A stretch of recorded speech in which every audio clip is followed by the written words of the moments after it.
ప్రతి ఒక్కరూ వాళ్ళ ఒక వ్యక్తిగత జీవితంలో దే ఆర్ ద లీడర్స్. ఎందుకు లీడర్ అంటున్నాను? క్లాస్లో లీడర్స్ ఉంటారా అండి? క్లాస్ లీడర్స్ ఉంటారు. జాబ్ చేసే దగ్గర బాస్ ఉంటారా? Head, he's a leader. సంఘానికి ఎవరు శిరస్సు? యేసు ప్రభు, ఆయన ఒక లీడర్. ప్రతి ఒక్కరు వ్యక్తిగత జీవితంలో ఒక్కొక్క లీడర్ అంటే ఎవరు? నాయకుడు. నీ జీవితానికి నువ్వే నాయకుడివి. కోర్స్ దేవుడు శిరస్సు అయి ఉన్నాడు, కానీ వ్యక్తిగతంగా మనం ఆలోచిస్తే నీ జీవితాన్ని ఎవరు? నేను ఇప్పుడు ఈ పని చేయాలనుకుంటున్నాను, నేను ఈ పని ఈ విధంగా నేను డ్రెస్ అవుదాం అనుకుంటున్నాను, నేను ఈ విధంగా తల దూకుందాం అనుకుంటున్నాను. ప్రతి ఒక్క వ్యక్తిగత జీవితంలో ప్రతి ఒక్కరికి వారు నాయకులే. ఇంకా కొంచెం బయటికి చూస్తే parents are the leaders for the children. తల్లిదండ్రులు పిల్లలకు ఒక లీడర్స్ లాగా ఉన్నారు. టీచర్స్ వాళ్ళ స్టూడెంట్స్కి ఒక లీడర్స్ లాగా ఉన్నారు. ఈ యొక్క లీడర్ ఏ విధంగా ఉండాలి? వాక్యానుసారంగా ఒక మంచి నాయకుడు ఏ విధంగా ఉండాలన్నదే ఈరోజు అంశము ఏ గుడ్ లీడర్, ఒక మంచి నాయకుడు. ఇంగ్లీష్లో లీడర్ అనే పదం లీడ్ చేసేవాడు, ఓకే, నడిపించేవాడు, నాయకుడు, లేదా ఒక విధంగా ఉండాలి అని చెప్పేవాడు నాయకుడు. ఇటాలియన్ వర్డ్ నుండి వచ్చిన పదమే లీడర్. దీనికి ఒక అర్థం ఏమిటి అంటే ఒక దారిలో ఒకరిని తీసుకొని వెళ్ళడం. నువ్వు వెళ్తున్న దారిలో ఒకరిని తీసుకొని వెళ్ళేవాడే ఆయనని లీడర్ అంటాడు. ఈ ఒక లీడర్లో నిన్ను నువ్వు ఏ విధంగా తీసుకొని వెళ్ళగలుగుతావు? నీ ద్వారా వేరే వాళ్ళని ఏ విధంగా తీసుకొని వెళ్ళగలుగుతావు? నీ ద్వారా బయట వాళ్ళు ఏం నేర్చుకోగలుగుతారు అన్నది దేవుడు ఈరోజు మనకు వాక్యంలో తెలియజేస్తున్నాడు. మరొకసారి చదువుకుందామా? తీతుకు రాసిన పత్రిక 2వ అధ్యాయము 7-8 వచనాలు. నువ్వు ఒక నాయకుడిగా ఉన్నావు, బాగానే ఉంది. నీకు నువ్వే నాయకుడు అంటున్నావు, బాగానే ఉంది. నీ పిల్లలకు నువ్వు నాయకుడిగా ఉంటున్నావు. కానీ ఒక నాయకుడిగా నువ్వు ఏ విధంగా ఉండాలి అన్నది 2 వచనాలు మనకు వివరిస్తున్నాయి. మొదటి చూడండి. అన్నిటి యందు నిన్ను నీవే సత్కార్యముల విషయమై మాదిరిగా కనుపరుచుకొనుము. ఈ యొక్క వచనం మనకేం చెప్తుంది అంటే ఒక లీడర్గా, ఒక నాయకుడిగా నువ్వు ఉంటున్నావు. ఒక నాయకుడిగా ఒకరిని చూపిస్తున్నప్పుడు నువ్వు ఏం చేయాలి అంటే ఒక మాదిరిగా ఉండాలి. ఈరోజు మాదిరిగా ఉంటున్నామా? మాదిరిగా మనము ఉండాలని దేవుని వాక్యం ఇక్కడ చెప్తుంది. మాదిరిగా అంటే ఏమిటి? ఏ ప్యాటర్న్ ఆఫ్ గుడ్ వర్క్స్. ఫోన్లో మీరు ఓపెన్ చేయగానే కొన్ని నంబర్స్ కనిపిస్తాయి కదా, ఫోన్ లాక్ ఉంటుంది కదా. కొంతమంది ఈ విధంగా పెట్టుకుంటారు, ఒక డిజైనో లెటర్సో పెట్టుకుంటారు. అది ఒక ప్యాటర్న్ అని అంటారు. ఆ విధంగా చేస్తేనే అది ఓపెన్ అవుతుంది. అన్ని విషయంలో నువ్వు ఒక ఎగ్జాంపుల్గా ఉండాలి. ఏ ప్యాటర్న్ ఆఫ్ గుడ్ వర్క్స్, ఒక ఉదాహరణగా మాదిరిగా నువ్వు ఉండాలని దేవుని వాక్యం చెప్తున్నది. ఏ విధంగా మాదిరిగా ఉండగలుగుతావు? చాలామందికి రోల్ మోడల్స్ ఉంటావు, ఆదర్శంగా మనం ఉండాలి. ఈరోజు మనం ఏ విధంగా జీవిస్తామో దాన్ని బట్టి ఎవరు ఉంటారు? మన పిల్లలు మనల్ని వింటారు. చాలామందికి రాజకీయ నాయకులు మాదిరిగా ఉంటారు, చాలామందికి మూవీ యాక్టర్స్ మాదిరిగా ఉంటారు, అవునా? చాలామంది అరే నేను ఇట్లుంటా అని చెప్పుకుంటూ ఉంటారు. వాక్యంలో కూడా ఎన్నో మాదిరిలు ఉన్నాయి. మన లైఫ్ ఒక మ్యూజియం లాంటిది. ఒక మ్యూజియంలో ఏం చేస్తామండి? మ్యూజియంలో ఏముంటాయి? కొన్ని ప్రత్యేకమైనవి ఉంటాయి, కొన్ని విచిత్రమైనవి ఉంటాయి. అవి చూసినప్పుడు ఓకే ఈ విధంగా ఉంటాయా, ఈ విధంగా ఎంత బాగుంది అని ఒకరు చూసి అభినందిస్తారు. మన లైఫ్ ఎప్పుడైతే ఎగ్జాంపుల్గా ఉంటుందో అప్పుడు ప్రజలు ఏం చేస్తారని మనం చూసి అభినందిస్తారు. ఇంత మంచిగా జీవించాలి, నేను కూడా ఆ విధంగా జీవించాలి అని. చాలాసార్లు మీరు గమనించారా? పిల్లలు ఎవరిని పోలి ఉంటారండి? వాళ్ళ యొక్క నాన్న ఏ విధంగా మాట్లాడుతున్నాడో వాళ్ళు కూడా అదే విధంగా మాట్లాడతారు. వాళ్ళ నాన్న ఏ విధంగా అయితే ఒకవేళ చెడ్డ మాటలు మాట్లాడారు అనుకోండి ఇంట్లో, వాళ్ళు కూడా ఏం చేస్తారు? అవే బూతులు మాట్లాడతారు. పిల్లలకు బూతులు ఎక్కడ నేర్చుకుంటారు? ఇంట్లో వాళ్ళు మాట్లాడుకుంటూనే నేర్చుకుంటారు. చాలాసార్లు తల్లిదండ్రులు కొట్లాడుకుంటూ ఉంటారు కదా. ఆ ఒక కోపం అన్నది ఎక్కడ మొదలవుతుంది? పిల్లలకు వాళ్ళని చూసే నేర్చుకుంటారు. ఒకవేళ మనం సరిగ్గా ఉంటే ఎవరుంటారు? పిల్లలు సరిగ్గా ఉంటారు. వాక్యంలో చాలామంది ఎగ్జాంపుల్స్ ఉన్నాయి మనకు, ఎంతోమంది ఉదాహరణగా మనకు ఉన్నారు, ఎంతోమంది మాదిరి చూపించారు. ఆదాం గురించి అందరికీ తెలుసా? ఎటువంటి ఎగ్జాంపుల్ని మనకి ఇచ్చాడు, ఎటువంటి ఉదాహరణ ఇచ్చాడు? ఆయన చేయొద్దన్న పనిని ఆయన చేశాడు. కాబట్టి మనమందరం ఇప్పుడు పాపంలోనే ఉన్నాం. ఆయన పాపం చేశాడు కాబట్టి కయీను కూడా ఏం చేశాడు? వాళ్ళ కొడుకు పాపం చేశాడు. కయీను తర్వాత వాళ్ళ పిల్లలు, ఈ కయీను ఒక్క మర్డర్ చేస్తే వాళ్ళ పిల్లలు 2 మర్డర్స్ చేశారంట. లామెక్ చూడండి, ఈ విధంగా అదే ఫాలో అవుతూ వస్తున్నారు. ఇంకొక ఎగ్జాంపుల్ మనం చూద్దాం. అబ్రహాం ఉన్నాడు వాక్యంలో. అబ్రహాం ఎవరండి? విశ్వాసులకు తండ్రి. ఈరోజు ఆయన నేను మాదిరిగా ఎందుకు తీసుకుంటాను అంటే ఆయన విశ్వాసం బట్టి. అబ్రహాము విశ్వాసంగా ఉన్నాడు, దేవుడు అన్నిసార్లు చెప్పినా కానీ. అప్పటికి ఆయన ముసలితనంలో కూడా ఆయన విశ్వసించాడు. పిల్లలు పుట్టారు నాకు ఇప్పుడు అని ఆయన లోపల అనుకోవచ్చు, కానీ ఒకటే విశ్వాసం, ఏమిటి? దేవుడు నాకు ఇస్తా అన్నాడు. దేవుడు నాకు ఇస్తాను కాబట్టి నేను విశ్వాసంగా ఆయనలో నేను విశ్వసిస్తాను. మనము అబ్రహాంని ఒక ఎగ్జాంపుల్గా తీసుకుంటున్నాం. ఈరోజు నేను వాక్యంలో అబ్రహాం గురించి ఎందుకు చెప్పగలుగుతున్నాను అంటే ఆయనను నేను ఒక ఎగ్జాంపుల్గా తీసుకున్నాను నా విశ్వాస జీవితంలో. మనము ఒకరికి ఎగ్జాంపుల్గా ఉండాలి, ఒక ఉదాహరణ ఉండాలి. వాక్యంలో ప్రతి ఒక్కరూ తప్పు చేయొచ్చు. అబ్రహాం కూడా తప్పు చేశాడు 2-3 సార్లు. కానీ ఎవరు తప్పు చేయలేదంటే యేసు ప్రభు. అందుకే ఇందాక యోహాను సువార్తలో చదివాం కదా, ఒక మాదిరిగా మీరు కూడా ఉండాలి. మాదిరిగా ఇలాగున చేసి తిని I have done this as an example అని దేవుని వాక్యంలో రాయబడి ఉంది. ఇంకోటి చూద్దాం. 1 తిమోతి 4వ అధ్యాయం 12వ వచనం చదువుదాం. మాటల్లోను, ప్రవర్తనలోను, ప్రేమలోను, పవిత్రతలోను విశ్వాసులకు మాదిరిగా ఉండాలి. 2-3 చూద్దాం. దాంట్లో పనుల గురించి అక్కడ రాయబడి ఉన్నది. నీ క్రియల్లోనూ నువ్వు ఒక ఎగ్జాంపుల్గా ఉండాలి అంటే ఒక స్టూడెంట్ రెగ్యులర్గా స్కూల్కి వెళ్తున్నాడు, రెగ్యులర్గా చదువుతున్నాడు, ఫస్ట్ ఇన్ ర్యాంక్ వస్తున్నాడు అంటే పేరెంట్స్ ఏమంటారండి? చూడరా, ఆయన చూసి నేర్చుకోరా అంటారు. మనకు చాలా కోపం వస్తుంది తెలుసు కదా, ఒకవేళ అట్లా కంపేర్ చేస్తే నాకు కూడా వస్తుంది. కానీ చూడరా, చూసి నేర్చుకో అని అంటారు. ఎందుకు? ఆయన ఆ విధంగా చేస్తున్నాడు, నువ్వు ఆయనను ఎగ్జాంపుల్గా తీసుకొని నువ్వు కూడా ఏం చేయాలి? చదువుకో, నువ్వు కూడా మంచిగా ఉండు అని. మనం క్రీస్తుని ఎగ్జాంపుల్గా తీసుకోవాలి. మన ఒక విశ్వాస జీవితంలో యేసు ప్రభుని మనం ఒక మాదిరిగా మనం తీసుకోవాలి. అప్పుడు మనల్ని ఎవరు మాదిరిగా తీసుకుంటారండి? మన పిల్లలు. మనల్ని ఎవరు మాదిరిగా చూసుకుంటారు? మన ఫ్రెండ్స్. మనల్ని ఎవరు మాదిరిగా చూస్తారు అంటే మన కొలీగ్స్. వీళ్ళందరూ మనల్ని ఒక ఎగ్జాంపుల్గా వాళ్ళు చూస్తారు. He is my example. ఆయన చేస్తే నేను చేయలేనా? ఆయన చర్చికి ఫస్ట్ వస్తే నేను రాలేనా? ఆయన సంఘంలో హెల్ప్ చేస్తే నేను చేయలేనా?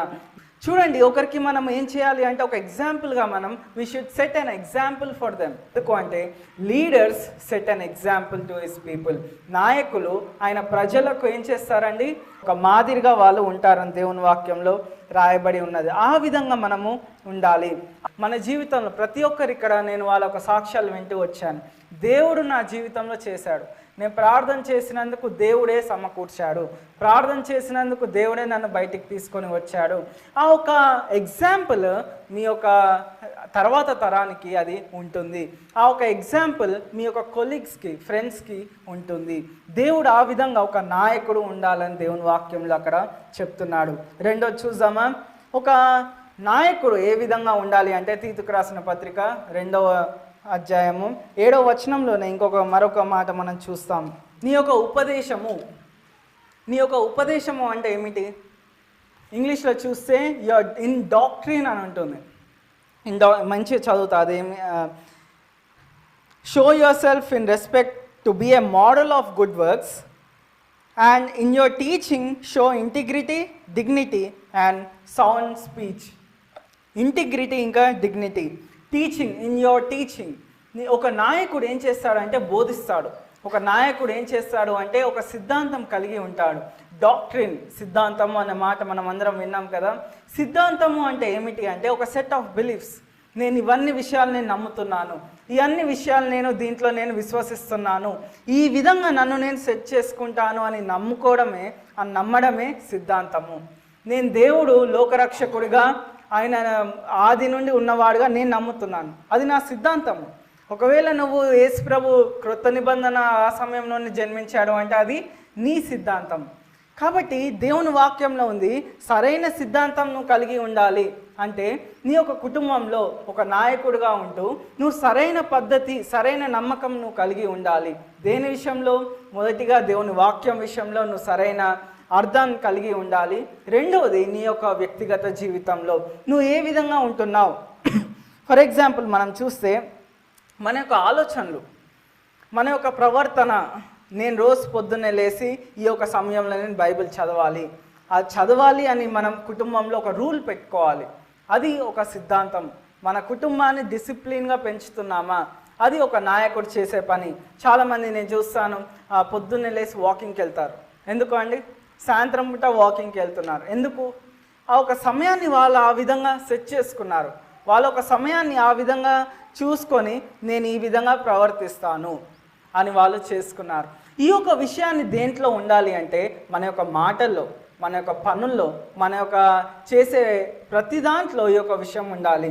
ఫర్ ఎగ్జాంపుల్, ఒకవేళ ఇంట్లో గొడవైందనుకోండి, పిల్లలు ఎవరైనా ప్లేట్లు పడేసి బుక్స్ పడేస్తే ఏం చేయాలి? మీరు కరెక్ట్ చేయాలి. అది కాదు పద్ధతి.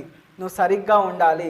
నీ కోపం వచ్చిందా మెల్లగా చెప్పు, ఆగు, గమ్మున ఉండు, కానీ పిచ్చి పిచ్చిగా అరవద్దు. ఇది ఒక సిస్టమ్ని నువ్వు మెయింటైన్ చేయడమే ఒక డాక్టరీని నువ్వు కలిగి ఉండడం. దేవుని వాక్యంలో ఒకసారి చూద్దామా? 2 తిమోతి 2వ అధ్యాయం 3వ వచనం చూద్దాం. దేవుని వాక్యం పట్ల నువ్వు మర్యాద కలిగి ఉండాలి. నీ యొక్క సిద్ధాంతం నీ కుటుంబం పట్ల ఏ విధంగా ఉండాలి అంటే, బాబు నువ్వు దేవుని వాక్యాన్ని పొద్దున చదవాలి. నువ్వు దేవుని వాక్యం అంటే ప్రిఫరెన్స్ ఇవ్వాలి. అదొక టెక్స్ట్ బుక్ లాగా నువ్వు పడేయద్దు. నువ్వు ఒక ఏదో నార్మల్ పుస్తకం లాగా దాన్ని చూడొద్దు. కానీ నువ్వు ఏ విధంగా చూడాలి?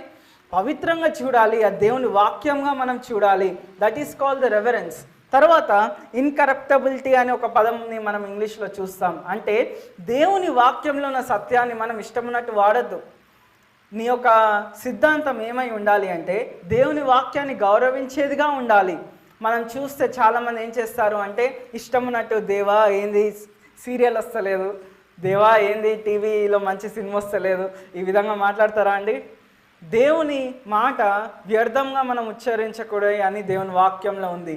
దేవుని మాట సరిగ్గా పలకాలి. దేవుని యందు సరైన భయభక్తులు కలిగి ఉండాలని మనకేం చేయాలి? మనం నేర్చుకోవాలి. మన ఒక సిద్ధాంతంలో ఆ విధంగా ఉండాలి. సిద్ధాంతము అంటే అది చర్చిలో చెప్పేదే సిద్ధాంతాలు కాదు. నీ యొక్క వ్యక్తిగత జీవితంలో నువ్వు కలిగి ఉండవలసిన నమ్మకము, నువ్వు కలిగి ఉండవలసిన పద్ధతులు, that is called the doctrine. Paul ఏం చేశాడండి? ఒక మంచి సిద్ధాంతాన్ని ఆయన బోధించడానికి ఎప్పుడు వెనకాడలేదు. ఎవరైనా తప్పు చేస్తే, తప్పుగా మాట్లాడితే అపోస్తులు ఏం చేశారు తెలుసా? పక్కకు పిలిచి ఆ విధంగా ఉండద్దు, ఈ విధంగా ఉండు. నీ యొక్క కుటుంబాల్లో మీరేం చేయాలి అంటే, ఒక పేరెంట్స్గా, ఒక లీడర్స్గా, నీ ఫ్రెండ్స్లో కూడా నువ్వే లీడర్వి.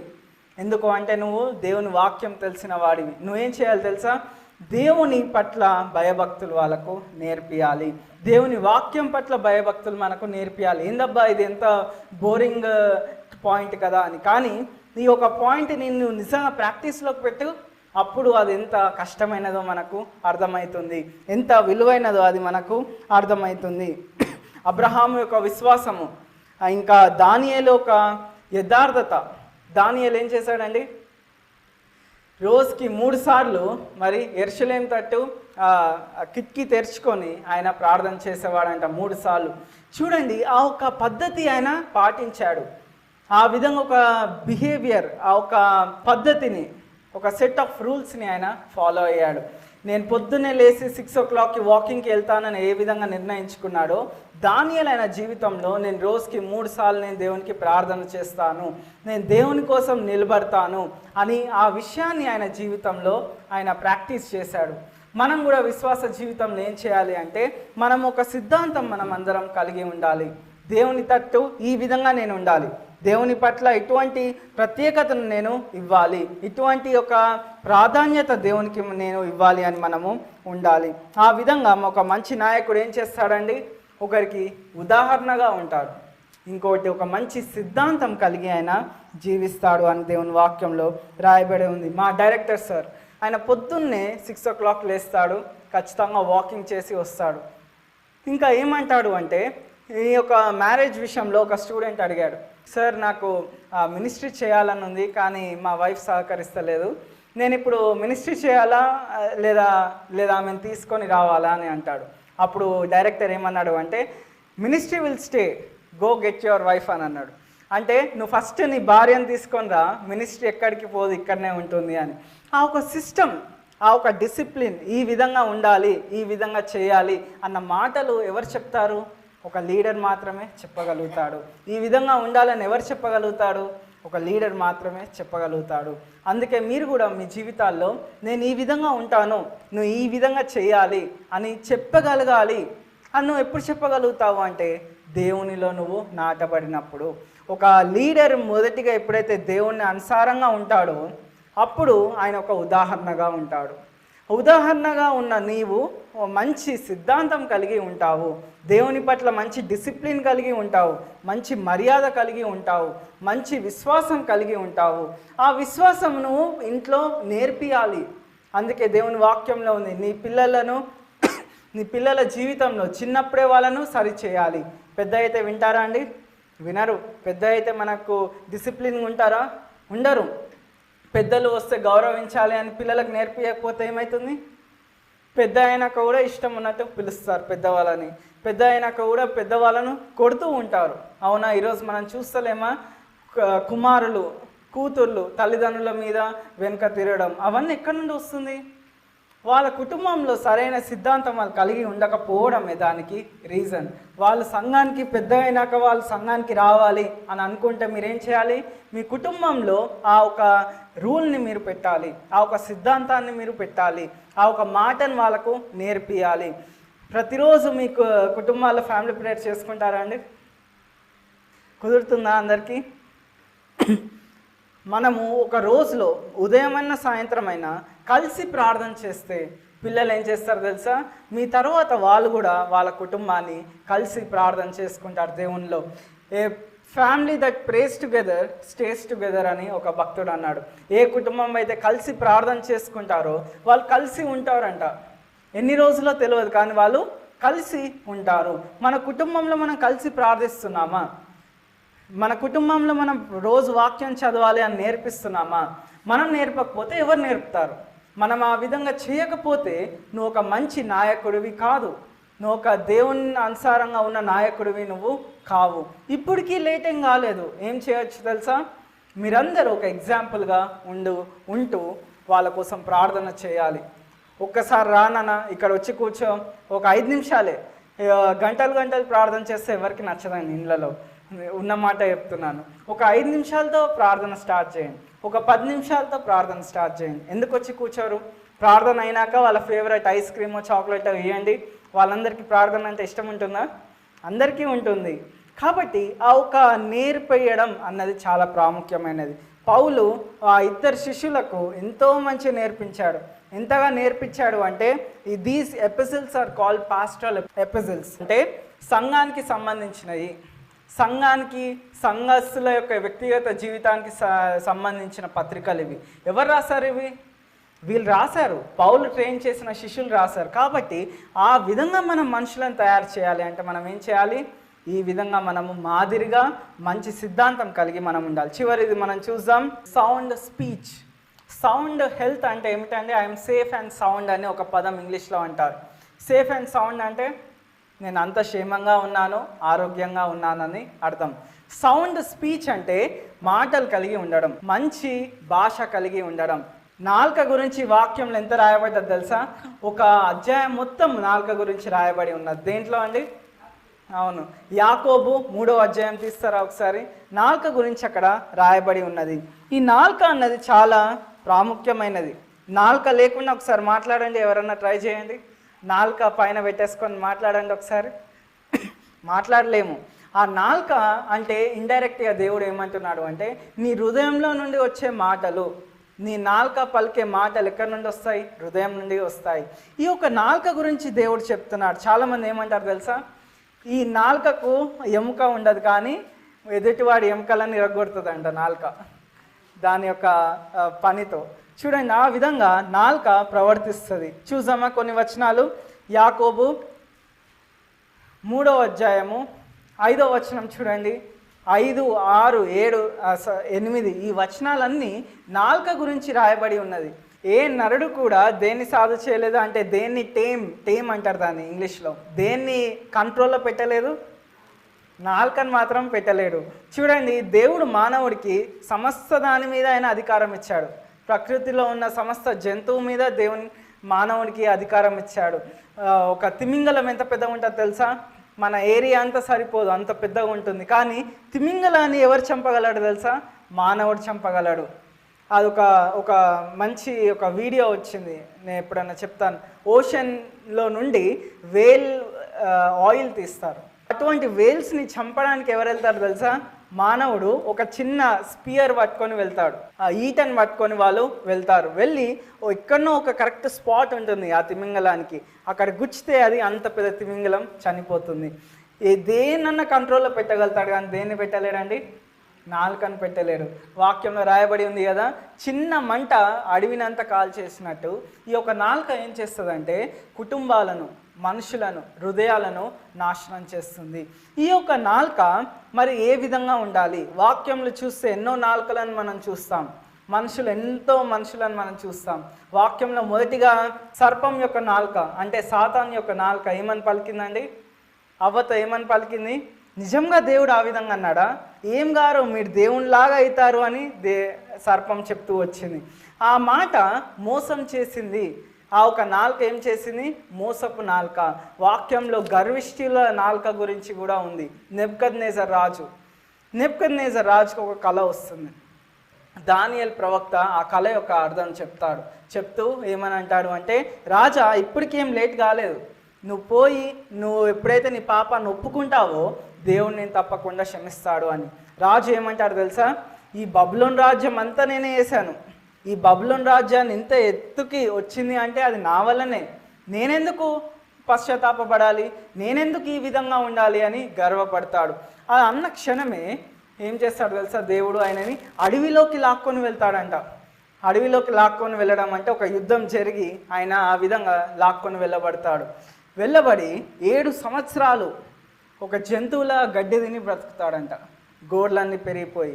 ఆ చివరి సంవత్సరం ఏమన్నాడు తెలుసా?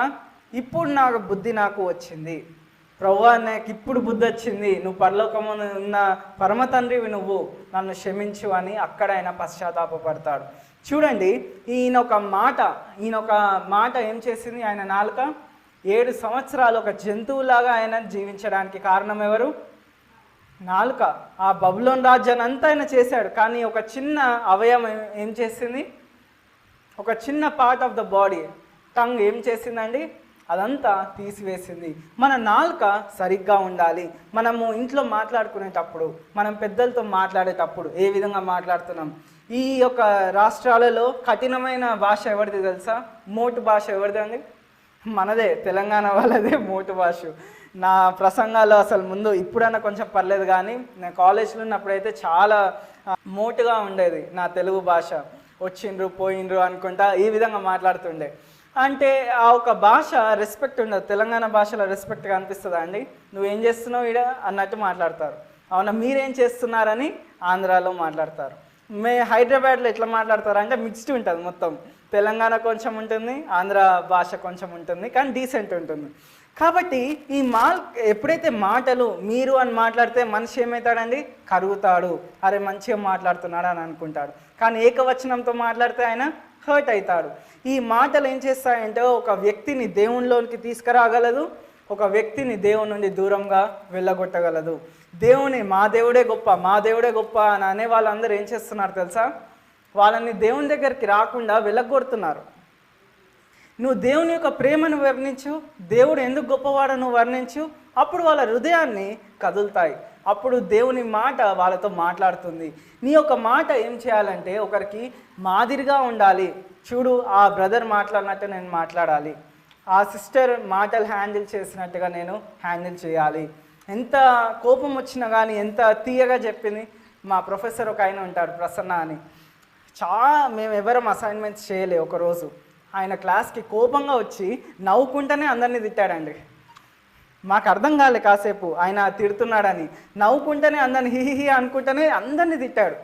చూడండి, ఆయన మాట వల్ల మేము డిసప్పాయింట్ కాలేదు, కానీ మాకు అందరికీ బుద్ధి వచ్చింది, అరే మేము కూడా అసైన్మెంట్ చేయాలి అని. ఒక వ్యక్తిని వాడు ఈ విధంగా అంటాడు, you might win a fight but lose a soul. నువ్వు ఒక యుద్ధాన్ని నువ్వు గెలవగలుగుతావు, కానీ ఆ మనిషిని నువ్వు పోగొట్టుకుంటావు. మన మాటల చేత ఇతర వాడిని నువ్వు దబాయించగలుగుతావు. నేను చేసినా అని దబాయించగలుగుతావు, కానీ ఆ వ్యక్తి మళ్ళీ నీ దగ్గరికి వస్తాడా? రాడు. ఆ వ్యక్తి మళ్ళీ నీ దగ్గరికి వచ్చి మాట్లాడగలుగుతాడా? మాట్లాడలేదు. అమ్మో వాళ్ళతో మాట్లాడితే బురదలో రాయేసినట్టే మన మీద పడుతుంది, వద్దురా అని దూరంగా వెళ్తారు. అవునా? మన మాటలు ఏ విధంగా ఉండాలంటే ఇతరులను ఆహ్వానించే విధంగా ఉండాలి, ఇతరులకు దేవుని గురించి తెలిసే విధంగా ఉండాలి. మన మాటలు మాట్లాడినప్పుడు ఒకరు చచ్చిపోయేవాడు బ్రతకాలి అనే ఆశ పుట్టాలి. అంటే ఏమిటండి? చచ్చిపోయేవాడు ఇంకా తొందరగా వస్తే బాగుంటుంది అనుకుంటారా? ఎప్పుడు అనుకుంటారు అంటే మాటల వల్ల అనుకుంటారు.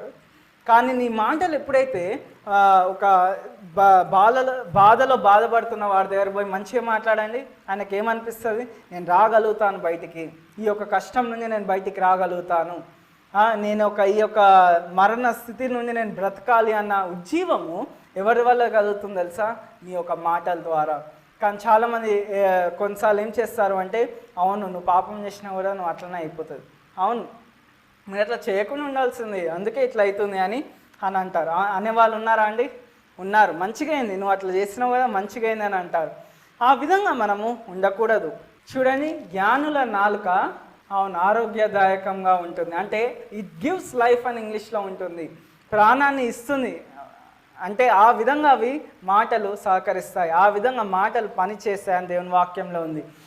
కానీ ఈ యొక్క నాలుకకి ఏముండద్దు తెలుసా? అసూయ ఉండద్దు, మోసకరమైన మాటలు ఉండద్దు, గర్విష్ఠు మాటలు మనము మాట్లాడకూడదు. టైటానిక్ తెలుసా అందరికీ? టైటానిక్ షిప్ గురించి తెలుసు కదా. ఆ క్రియేటర్ ఏమన్నాడు అంటే, it is the first metal ship, steel ship ఫస్ట్లో అది తయారు చేశారు. అయ్యా ముందు ఒక ఐస్బర్గ్ కనిపిస్తుంది, మనం తిప్పుకోవాలి అని అన్నాడంట. ఈయనేమన్నాడు తెలుసా?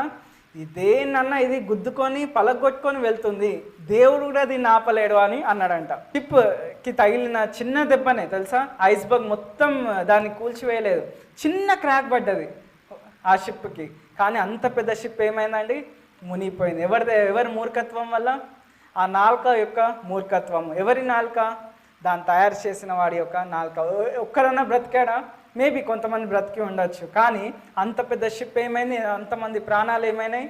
చనిపోయాయి. ఒక మంచి నాయకుడు ఏం చేయాలి అంటే, ఒకరికి మాదిరిగా ఉంటూ ఒక మంచి సిద్ధాంతాన్ని పాటిస్తూ ఆయన యొక్క మాట ద్వారా ఇతరులను బ్రతికించుకోవాలి, కానీ ఇతరులను పోగొట్టుకోవద్దు, ఇతరులను ద్వేషించకూడదు. ఈయన మాట్లాడుతుండు అంటే ఇతరులు ఉరికి రావాలి, అరే మంచిగా మాట్లాడతాడు, మంచిగా నాకు హెల్ప్ చేస్తాడు. నేను కౌన్సిలింగ్ చేస్తూ ఉంటాను చాలామంది యూత్. రీసెంట్గా నిన్ననే మా కాలేజ్ గ్రాడ్యుయేషన్కి నేను వెళ్ళడం జరిగింది. అంటే నేను చదివిన కాలేజ్లో వేరే జూనియర్స్ గ్రాడ్యుయేషన్ పొందుతుంటే నేను వెళ్ళడం జరిగింది. చాలామంది యూత్కి అక్కడ కౌన్సిలింగ్ చేస్తూ వచ్చి, అప్పుడు ఒక ఛాన్స్ దొరికిందని మరొకసారి నా దగ్గరికి వచ్చారు. మరొకసారి మేమందరం మాట్లాడుకోవడం జరిగింది. ఒక ప్రజలు మళ్ళొకసారి కలుసుకోవడానికి రీజన్ ఏమి తెలుసా? వాళ్ళ యొక్క మాటల ద్వారా. వాళ్ళు పిచ్చి పిచ్చిగా పొగరుగా మాట్లాడితే వస్తారా అండి? మనుషులు దగ్గరికి వస్తారా? రారు. దేవుని వాక్యం చెప్తుంది, నీతిమంతుని యొక్క నాలుక ప్రోత్సహిస్తుంది, మనల్ని ఎంకరేజ్ చేస్తుందని దేవుని వాక్యంలో రాయబడి ఉన్నది. కాబట్టి అటువంటి మంచి నాలుకతో మనము ఉండాలి. ఒక చివరిగా చదువుదాము, సామెతలు 18వ అధ్యాయం 21వ వచనం. ఫలాన్ని ఏ విధంగా మీరు తింటారు అంటే, నీ పిల్లలు కూడా నీలాగా మంచి మాట్లాడతారు, నీ యొక్క ఫ్రెండ్స్ కూడా నీలాగా మంచి మాట్లాడతారు, నీ యొక్క కుటుంబంలో గొడవలు అన్నవి ఉండవు, సమాధానము పరిచేవారుగానే మనం చూస్తాం.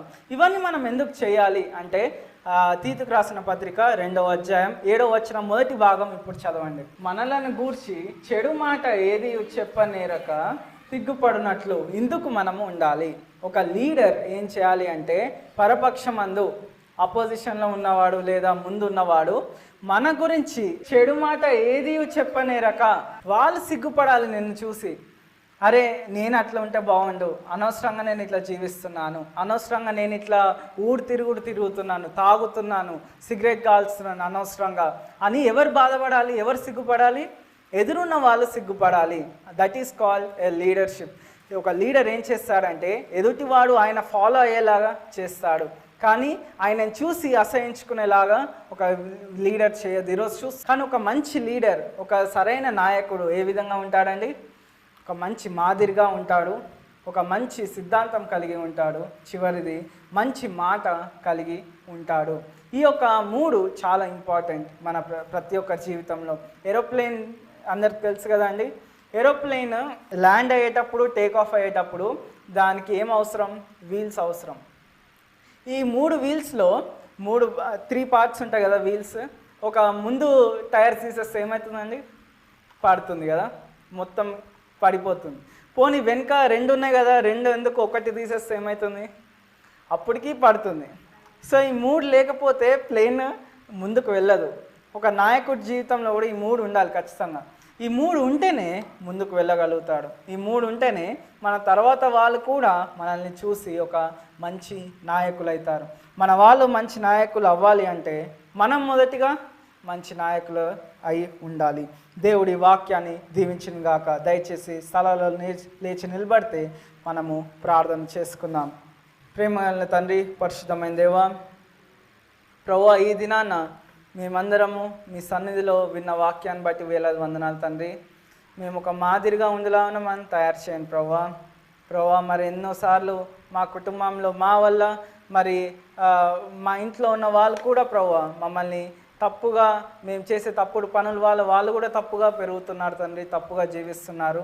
అయితే తల్లిదండ్రులుగా పనిచేసే వాళ్ళు, బాస్గా ఉన్న వాళ్ళు ప్రతి ఒక్కరు వాళ్ళ యొక్క జీవితంలో ఒక నాయకులుగా ఉండేలాగా తీర్చిదిద్దాం తండ్రి.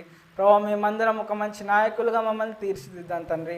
ప్రభువా, మంచి ఉదాహరణ కలిగి ఒక మంచి మాదిరిగా మేము అందరికీ ఉండేలాగా సహాయం చేయం ప్రభువా. యేసయ్య, మరి ఏ విధంగా అయితే మీరు మాదిరిగా ఉన్నారో మేము ఆ విధంగా ఎగ్జాంపుల్స్గా, రిప్రజెంటేటివ్స్గా మమ్మల్ని తయారు చేయండి ప్రభువా. మంచి సిద్ధాంతం కలిగి మీ యొక్క వాక్యం పట్ల, మిమ్మల్ని బట్టి మేము భయభక్తులు కలిగి ఉండేలాగా మాకు సహాయం చేయండి ప్రభువా. మరి మంచి మాట కలిగి ఉండడానికి సహాయం చేయండి. ఈ యొక్క మంచి మాట లేనట్లయితే ప్రభువా, మరి రాజ్యాలు మరి నాశనం అవుతాయి ప్రభువా. మరి ఎంతోమంది నాశనం అవుతారు, పోగొట్టుకుంటామని దేవుని వాక్యంలో చెప్పబడుతుంది ప్రభువా. ఆ విధంగా ప్రభువా మేము నీతిమంతుల నాలుక కలిగి ఉండడానికి సాయం చేయండి. వివేకం కలిగిన మా నాలుక కలిగి ఉండడానికి సాయం చేయండి ప్రభువా. మరొకసారి ఈ యొక్క వాక్యాన్ని మా హృదయాల్లో ఉంచండి ప్రభువా. మా జీవితంలో అన్వయించుకోవడానికి సాయం చేయండి. యేసు పరిశుద్ధ నామమున ప్రార్థించి అడిగి వేడుకుంటున్నాను తండ్రి. ఆమేన్.